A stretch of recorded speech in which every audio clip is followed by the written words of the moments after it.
ಶ್ರೀ ಗುರುಭ್ಯೋ ನಮಃ. ಹರಿಕಥಾಮೃತ ಸಾರ ಗುರುಗಳ ಕರುಣದಿಂದ ಪಣಿತು ಪೇಳುವೆ ಪರಮ ಭಗವದ್ಭಕ್ತರಿದನಾದರದಿ ಕೇಳುವುದು. ಶ್ರೀಮದ್ ಹರಿಕಥಾಮೃತ ಸಾರ ನಾಮಸ್ಮರಣೆ ಸಂಧಿಯಲ್ಲಿ 31ನೇ ಪದ.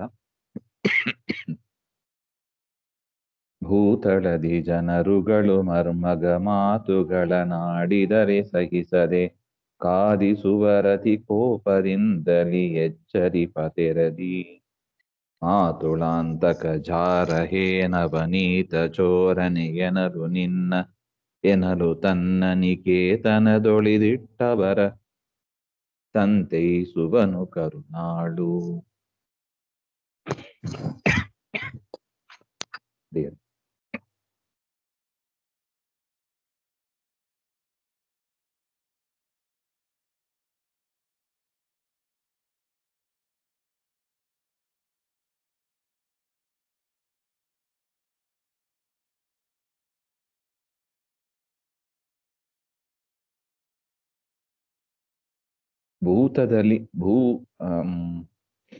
ಭೂತಳದಿ ಜನರು ಅಂತ, ಭೂಮಿಯಲ್ಲಿ ಜನರು ಮರ್ಮ ಮಾತುಗಳನ್ನಾಡಿದರೆ ಸಹಿಸದೆ ಅತಿಕೋಪದಿಂದಲೇ ಕಾದಿಸುವರು.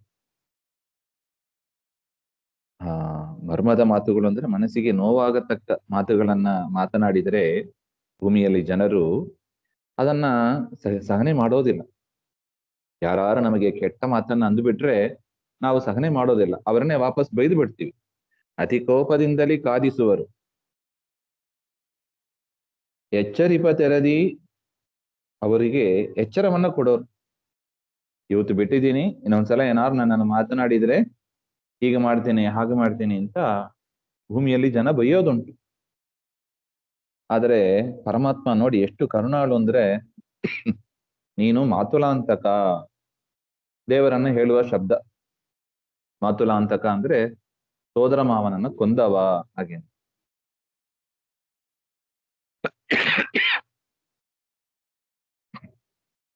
ಸೋದರ ಮಾವನನ್ನ ಕೊಂದವ ಹಾಗೆ ಅಂತ ನೀವು ದೇವರನ್ನ ಕೊಂಡಾಡಿದರೆ, ಜಾರ ಗೋಪಿಕಾ ಸ್ತ್ರೀಯ ಮನಸ್ಸನ್ನು ನೀನು ಹರಣ ಮಾಡಿದವ, ನವನೀತ ಚೋರ ಬೆಣ್ಣೆಯನ್ನ ಕಳ್ಳತನ ಮಾಡಿದವ, ಕೊಂದವ, ಜಾರ, ಚೋರ, ಇದೆಲ್ಲ ಬೈಯುವ ಶಬ್ದಗಳು. ಲೋಕದಲ್ಲಿ ಇದೆಲ್ಲ ಬೈಯುವ ಶಬ್ದಗಳು.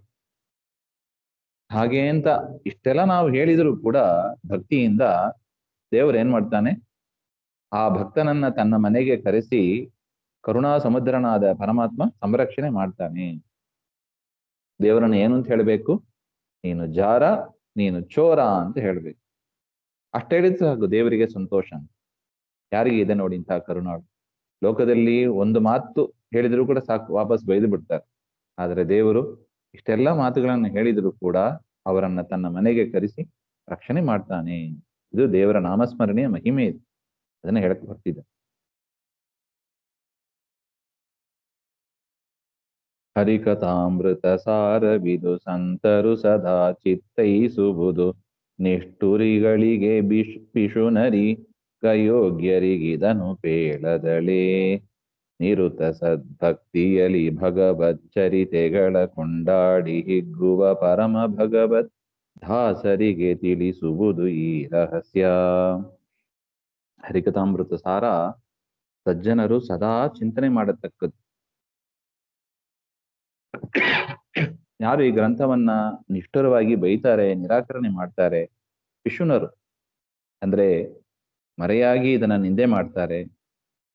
ಎದುರುಗಡೆ 4 ಜನ ಮುಂದೆ ಕೊಂಡಾಡಬಹುದು, ಅದ್ರ ಮರೆಯಾಗಿ ನಿಂತು ಏನೋ ಕನ್ನಡ ಸಾಹಿತ್ಯವಂತೆ, ಹರಿಕಥಾಮೃತ ಸಾರ ಅಂತೆ, ಜಗನ್ನಾಥದಾಸರು ಬರೆದಂತೆ ಆತರ ಅವಮಾನ ಮಾಡಿದರೆ, ಮರೆಯಾಗಿ ಎದುರುಗಡೆ ಇಲ್ಲ ಅಂತ ಅಯೋಗ್ಯರಿಗೆ ಇದನ್ನು ಪೇಳದಲೆ. ಅಂತವರಿಗೆ ಈ ನಾಮಸ್ಮರಣೆಯ ಮಹಿಮೆಯನ್ನ ನಾವು ಹೇಳಬಾರದು.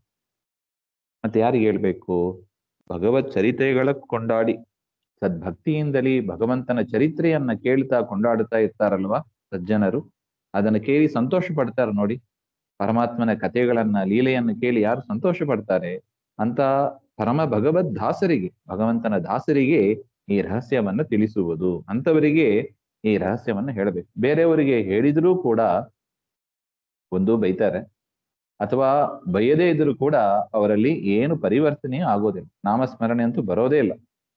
ಅದರಿಂದ ಆ ಸಜ್ಜನರಿಗೆ ಮಾತ್ರ, ಯಾರಿಗೆ ಪರಮಾತ್ಮನ ಕಥೆಯಲ್ಲಿ ಕೇಳುವುದರಲ್ಲಿ ಆಸಕ್ತಿ ಇದೆ ಅಂಥವರಿಗೆ ಇದನ್ನ ತಿಳಿಸಿ ಅಂತ ಹೇಳ್ತಾರೆ.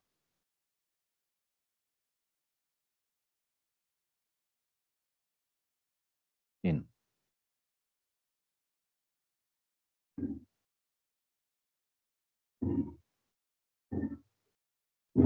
ಸತ್ಯ ಸಂಕಲ್ಪನು ಸದಾ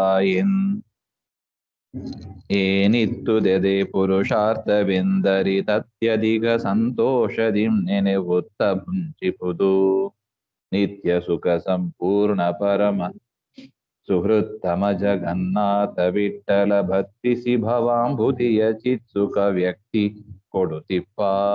ಸತ್ಯ ಸಂಕಲ್ಪ ಪರಮಾತ್ಮನ ಸಂಕಲ್ಪಕ್ಕೆ ಏನ್ ಬರುತ್ತದೋ ಅದೇ ನಡೀತದೆ. ಹರಿಚಿತ್ತ ಸತ್ಯ ಅಂತ ಹೇಳ್ತಾರೆ ನೋಡಿ. ಆ ರೀತಿಯಾಗಿ ಸತ್ಯ ಸಂಕಲ್ಪನಾದ ಪರಮಾತ್ಮ ಏನಿತ್ತುದೇ ಸದಾ ಪುರುಷಾರ್ಥವೆಂದು, ಅವನೇನ್ ಕೊಡ್ತಾನೋ, ಯಾವ ದೇಶ ಕಾಲದಲ್ಲಿ ಏನ್ ಕೊಡ್ತಾನೋ ಅದನ್ನ ಜೀವರಿಗೆ ಕೊಡ್ತಾನೆ ದೇವರು. ಅದನ್ನ ಸಂತೋಷವಾಗಿ ತೆಗೆದುಕೋಬೇಕು.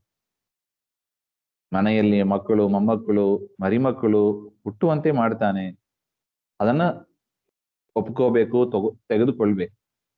ಇನ್ನು ಹಿರಿಯರನ್ನ ತೆಗೆದಾಕ್ತಾನೆ, ವಯಸ್ಸಾದವರನ್ನ ಪ್ರಾಣ ತೆಗಿತಾನೆ, ಅದನ್ನು ಸಂತೋಷವಾಗಿ ನಾವು ಒಪ್ಪಿಕೊಂಡು, ಪರಮಾತ್ಮನ ಇಚ್ಛೆ, ಪರಮಾತ್ಮನ ಆಜ್ಞೆ, ಅದನ್ನು ಕೂಡ ನಾವು ಒಪ್ಪಿಕೊಂಡು, ಯಾವ ದೇಶ ಕಾಲದಲ್ಲಿ ಏನ್ ಕೊಡ್ತಾನೋ ಸಂಪತ್ತು, ಎಷ್ಟು ಹಣ ಕೊಟ್ಟಿದ್ದಾನೋ ಅಷ್ಟರಲ್ಲಿ ಅದ್ರಲ್ಲಿ ದಾನ ಮಾಡಿಕೊಂಡು ಬದುಕ್ತಾ ಅದೇ ಪುರುಷಾರ್ಥವೆಂದು ಅತ್ಯಧಿಕ ಸಂತೋಷದಿಂದ ನೆನೆವುತ್ತಾ, ಭಾರಿ ಸಂತೋಷದಿಂದ ದೇವರ ವ್ಯಾಪಾರಗಳನ್ನ, ಉಪಕಾರವನ್ನ, ಕರುಣೆಯನ್ನ ಸ್ಮರಿಸುತ್ತಾ, ನಾಮಸ್ಮರಣೆ ಮಾಡುತ್ತಾ ಮುಂಜಿಪುದು, ಅವನು ಕೊಟ್ಟ ಭೋಗವನ್ನ ಪರಮಾತ್ಮನದ್ದು, ಪರಮಾತ್ಮನೇ ಭೋಗ ಮಾಡ್ತಾನೆ ಅಂತ ಚಿಂತೆ ಮಾಡಿ ನಾವು ಅದನ್ನ ಭೋಗ ಮಾಡಬೇಕು.